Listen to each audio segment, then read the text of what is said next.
Mesdames, Mesdemoiselles et Messieurs, bonjour. Très ravi de vous retrouver. Aujourd'hui, nous parlons d'élevage. Pour tous ceux qui aiment les animaux, vous serez émerveillés. Ne décrochez surtout pas. On y va avec les images. Le gouvernement ivoirien est pleinement investi dans la lutte contre le chômage et s'est engagé à mettre en place plusieurs projets dans le domaine agricole ainsi que plusieurs autres domaines. AVA, Agence pour la valorisation de l'agriculture, à travers son émission Braves paysans, ne manque pas, comme elle le fait depuis plus d'une vingtaine d'années, d'accompagner cette communication autour des activités et opportunités dans le domaine de l'agriculture.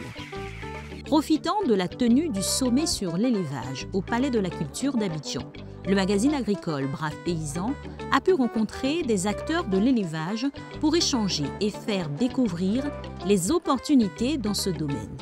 Le pavillon des bovins est le premier à nous accueillir. On a ici une race Nélor, voilà, qui pèse plus de 850 kg. Poids de chair, voilà. Mon poids vif, il peut aller au-delà de 1000 kg, au fait. Voilà, il est âgé de 4 ans.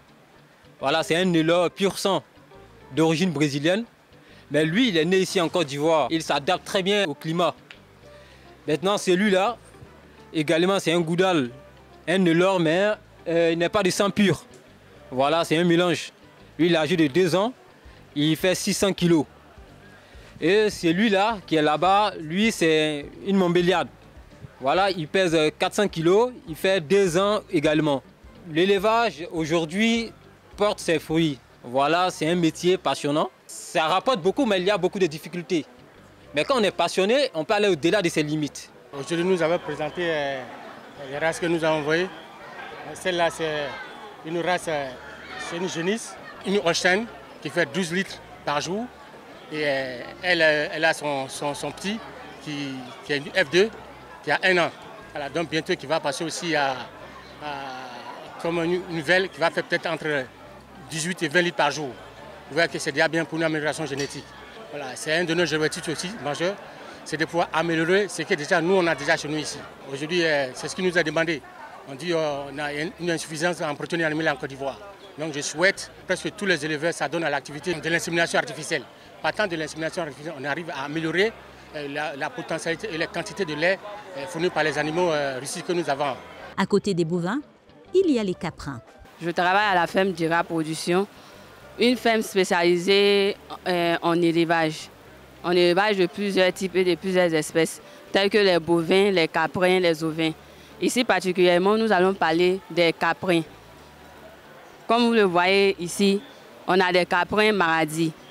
La spécialité des caprins Maradi, c'est qu'on les utilise bien pour la viande, mais plutôt pour le lait. Le lait est trait chaque matin et chaque soir, 2 fois par jour. Et ce lait est utilisé pour la fabrication du fromage. Ce n'est pas pareil que les élevages traditionnels où on voit les caprins se promener en ville haute. Ici, c'est plus spécialisé. Il y a des bâtiments spécialisés pour cela. Ils sont en stabilisation et puis bien d'autres. Il y a également de très bonnes opportunités au niveau de la pisciculture. Nous faisons la production des alevins de tilapia, la production des alevins de sulure. Nous faisons aussi des poissons marchands de tilapia et de sulure. Nos alevins de tilapia sont des alevins monosexes de très bonne qualité. Les alevins de sulure aussi sont de très bonne qualité. Nous avons une capacité de production d'alevins de tilapia de 1 million d'alevins de tilapia par mois et les sulures, 800 000 alevins de tilapia de sulure par mois. Nous faisons aussi l'accompagnement technique. Bon, pour quelqu'un qui n'a pas de formation, qui vit dans l'activité, nous donnons le conseil de pouvoir au moins avoir un minimum de formation. Un minimum de formation pour éviter les erreurs. Notre curiosité nous a conduit à 2 stands particuliers, celui des autruches et celui des animaux dits d'ornement. Les autruches sont des animaux qui ne sont pas issus de notre patrimoine. Ils sont issus d'Afrique du Sud. C'est des animaux des zones de steppe et des zones de désert, mais que nous avons adaptés ici. L'élevage d'autruche n'est pas aussi compliqué que cela parce que c'est des omnivores et puis des herbivores aussi. Donc on peut leur servir de l'herbe ou servir un concentré. Ils sont assez rustiques. Ça peut se commencer assez facilement avec un couple et on devra gérer les œufs comme on gère pour les poulets. Dans les mêmes conditions, on pourrait avoir des poussins et puis voilà, l'élevage démarre. Quels sont les avantages d'élever des autruches, surtout en Côte d'Ivoire? Oui, c'est vrai que l'élevage d'autruche ou même la consommation de la viande d'autruche n'est pas très connue, mais il y a bien une petite niche où les animaux sont élevés, ils peuvent être abattus et la viande peut être destinée aux restaurants, à des restaurants bien identifiés. C'est des petites niches, ce n'est pas dans toutes les villes qu'on voit l'élevage d'autruche, mais c'est quelque chose qui démarre et on pense qu'il y a il y a des possibilités à vendre de la viande d'autruche ici. Alors l'autruche s'élève pour plusieurs choses. Pour la viande, une viande diététique, sans cholestérol. L'autruche s'élève aussi pour la peau. L'autruche s'élève pour les plumes. Et puis pour la coque des œufs. Et aussi pour les ongles qu'on peut commercialiser. Donc tout sur l'autruche peut être vendu. Monsieur Bassoro, c'est quoi la volaille d'ornement? La volaille d'ornement, c'est, comme son nom l'indique, c'est pour orner généralement les cours, les jardins et d'autres espaces. Mais elles ont encore d'autres particularités. Ce sont des races qui sont lourdes, ce sont des races qu'on peut effectivement utiliser pour des croisements, pour améliorer d'autres races. Nous avons à cet effet-là la poule aux œufs verts. Généralement, c'est l'Ameraucana. Elle fait des œufs verts. Et les œufs ne sont pas verts par hasard. Les œufs sont verts parce que ce sont des œufs qui sont réputés être des œufs sans cholestérol. Et ce sont des œufs normalement qu'on doit retrouver dans nos plats, à nos tables, parce que ce sont des œufs qui sont très bons pour la santé. Si les enfants s'habituent à ces œufs-là, jusqu'à l'âge adulte, ils n'auront pas de problème de santé. Des panels, des séances de formation ont également permis aux jeunes d'avoir des connaissances sur l'apiculture. L'apiculture, c'est la meilleure activité dont on peut vivre. Parce qu'en matière d'activité au niveau de la production animale, ce qui grève le budget, c'est l'alimentation. Or, en apiculture, on ne nourrit pas les abeilles. On ne fait que créer un endroit où elles dorment, et puis de là, elles vont prendre leur propre nourriture et elles viennent. Donc déjà, à ce niveau-là, on gagne beaucoup. Et du coup, ce qu'il reste à faire, c'est d'avoir des bénéfices. Donc l'apiculture en elle-même est une activité qui est très rentable. L'on a pu voir également un oiseau de très grande taille appelé marabout et d'autres espèces d'animaux. On a le dromadaire, on a un âne. Juste derrière moi, j'ai le singe au nez blanc. J'ai des porc-épics ici, un chacal, des éperviers, des civettes, un wallaby et aussi un marabout. Pour ceux qui ne connaissent pas la différence entre le dromadaire et le chameau, c'est que le chameau a 2 bosses et le dromadaire une seule bosse. Les dromadaires et les chameaux sont des animaux qu'on trouve dans les pays où il fait beaucoup chaud, tels qu'au Mali, au Niger, en Côte d'Ivoire. Nous n'avons pas de dromadaire ni de chameau. Nous avons aussi les perroquets, les plus gros lézards du monde, les plus gros perroquets au monde qu'on appelle les aras, ils viennent du Brésil. Eux, on les appelle les perroquets du jardin. Les 3 verts qui sont là-bas. On a juste à côté les 2 perroquets du Gabon avec le queue rouge. Les gris du Gabon, ce sont les perroquets qui parlent. Pareil pour les aras du Brésil. Mais il faut les apprendre à parler. 2023 est une année dédiée à la jeunesse. Un message leur est adressé par tous les éleveurs. Aujourd'hui, tout ce qu'on est en train de mettre en place, c'est pour eux. Donc on a besoin que les jeunes soient encadrés, soient orientés dans cette activité. C'est une activité prometteuse et pourvoyeur d'emploi. Aujourd'hui, dans notre ferme, on emploie entre 4 jeunes qui sont sortis de l'école d'élevage de Bergerville. Quand ils vont s'installer à leur propre compte, eux aussi, ils pourront employer entre 2 et 3 jeunes aussi. Donc c'est une activité prometteuse d'emploi. Donc j'encourage les uns les autres. L'élevage, que ce soit animal ou piscicole, il est pourvoyeur d'emploi. Il nourrit son homme. Moi, je suis de formation de base, ingénieur informaticien et ingénieur télécom. Mais après, je me suis spécialisé dans le développement durable. Ce qui m'a permis de pouvoir me lancer avec l'entreprise Akebi SAS dans l'aquaculture.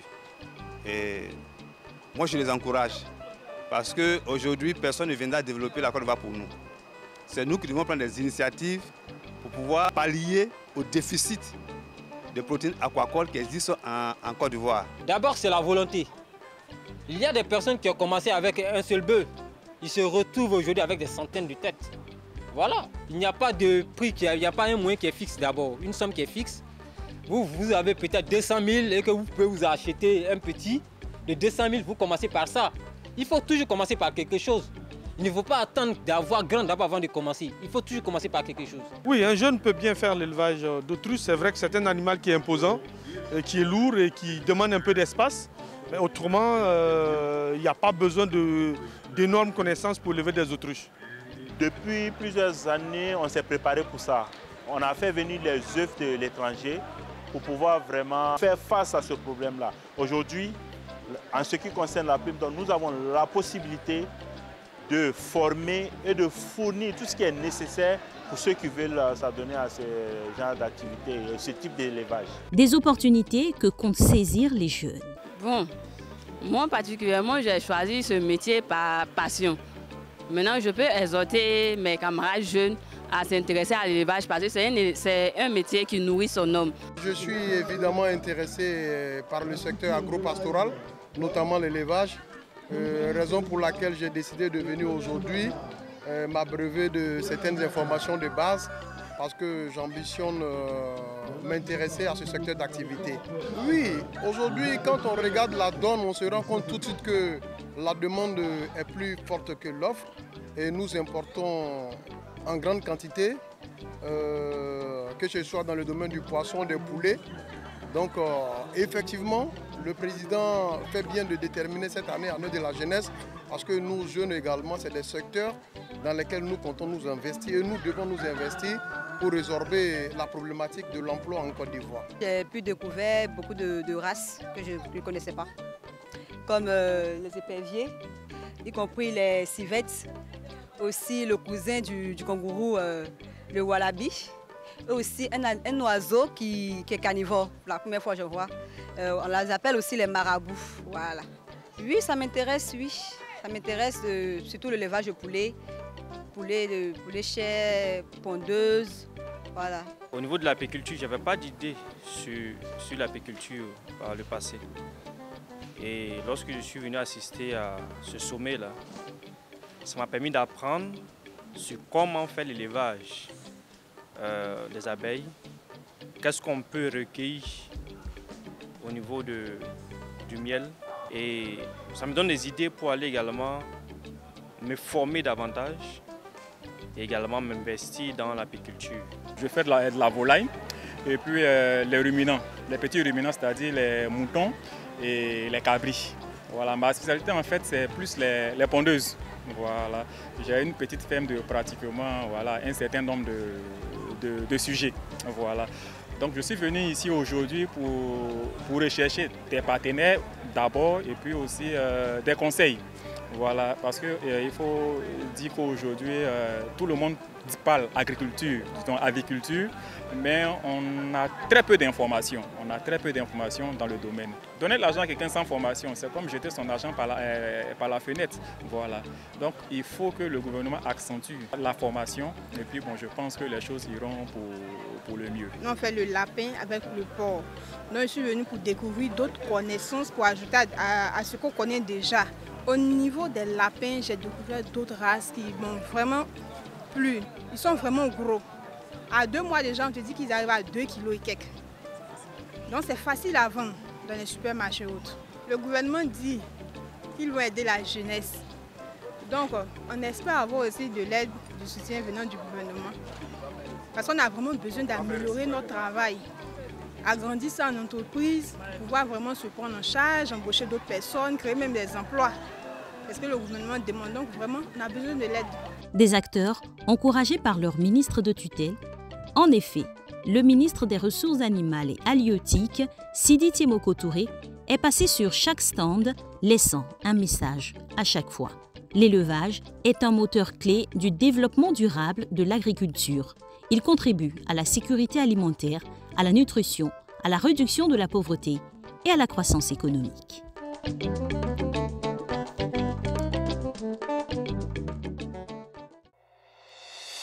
Le ministère d'État, ministère de l'Agriculture et du Développement rural, à travers le projet de développement des chaînes de valeur vivrières financé par la Banque mondiale, lance le démarrage de la soumission des sous-projets dans le cadre du fonds à coût partagé.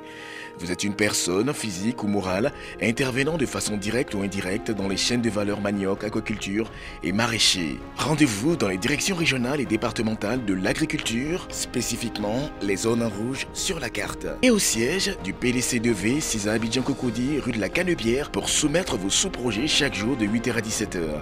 Pour plus d'informations, appelez au +225 27 24 34 40 75 ou rendez-vous sur le site internet www.pdc2v.ci.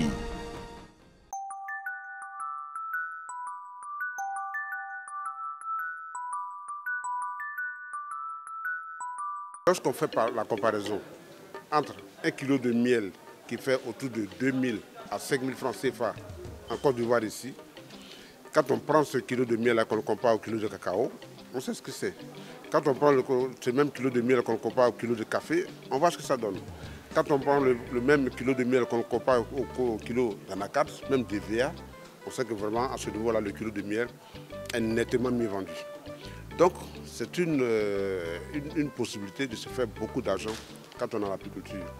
Et puis l'apiculture a un effet sur l'environnement qui ne dépend pas de l'apiculteur, mais qui arrange ses propres parents. Parce que l'apiculture permet d'améliorer la pollinisation des cultures autour d'un rucher.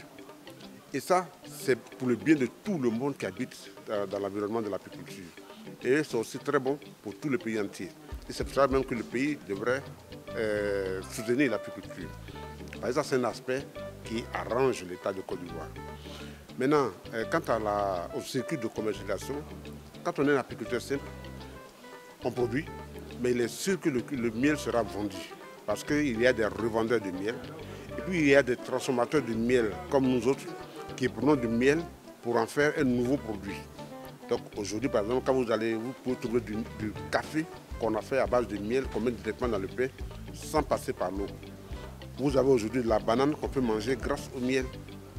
Vous avez aujourd'hui des fèves de cacao qu'on peut enrober grâce au miel et qui tiennent bon pendant au moins 1 an, 2 ans quand c'est bien conservé. Donc le miel est un produit qui est rentable. Chacun doit avoir au moins 1 litre de miel ou bien 1 kg de miel sur la maison. Parce que le miel, non seulement il est sucré, il permet de sucrer les produits, mais en plus il soigne. Quand quelqu'un est blessé, il prend du miel, il met le miel dans la plaie, il a 3 jours, la plaie se cicatrise. Même quand votre enfant se cogne la tête quelque part, qu'il a une bosse sur la figure, on n'a qu'à frotter le miel sur la bosse. Au bout de 2 ou 3 jours, la bosse est partie sans autre médicament. Donc le miel, c'est une richesse que le bon Dieu nous a donnée.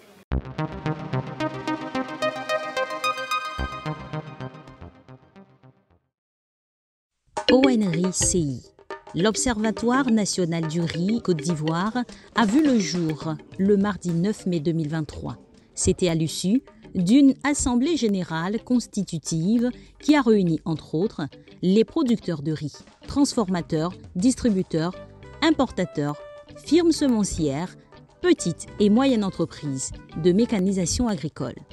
L'Observatoire est né de la volonté de la CEDEAO pour résorber la question du riz dans la sous-région, a créé un cadre de concertation entre les acteurs, renforcer les partenariats publics-privés, coordonner les investissements du gouvernement, du secteur privé et des partenaires techniques et financiers dans les solutions axées sur le marché pour soutenir la stratégie nationale de développement de la riziculture, conduire la transformation du secteur rizicole, faciliter l'accès au financement tout au long de la chaîne de valeur.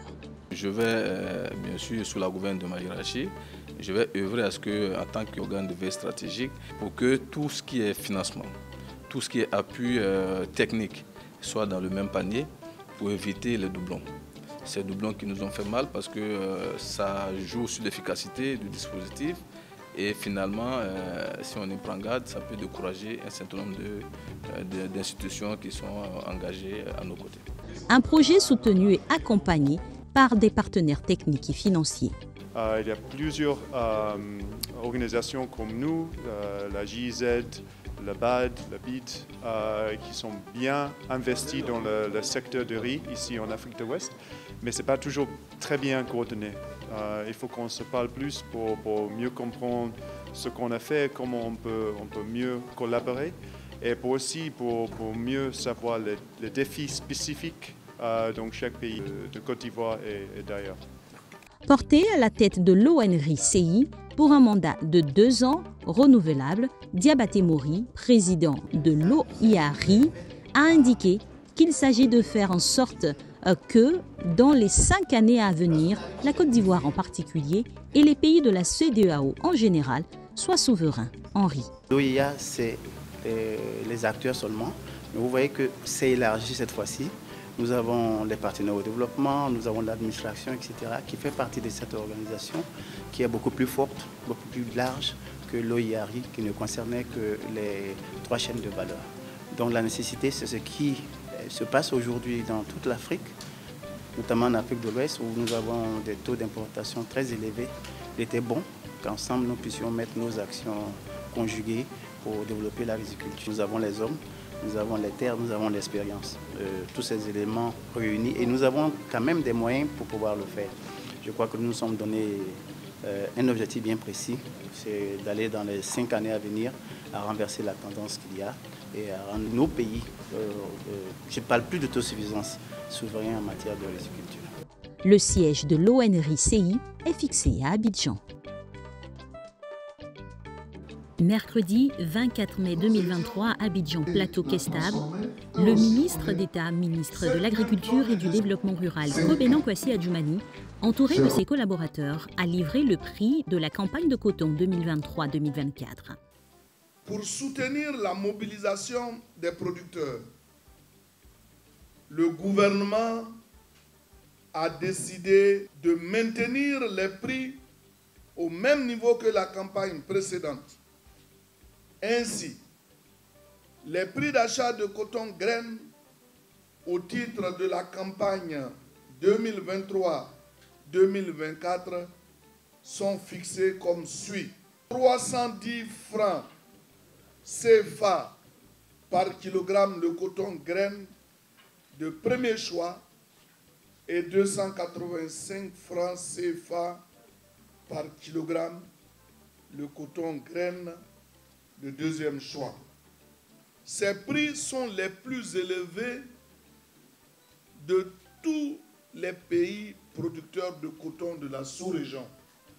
Il faut souligner que la campagne 2022-2023 n'a pas été réluisante à cause du phénomène des jacides. Une situation alarmante qui a amené le gouvernement ivoirien à prendre plusieurs mesures urgentes pour accompagner les acteurs de la filière.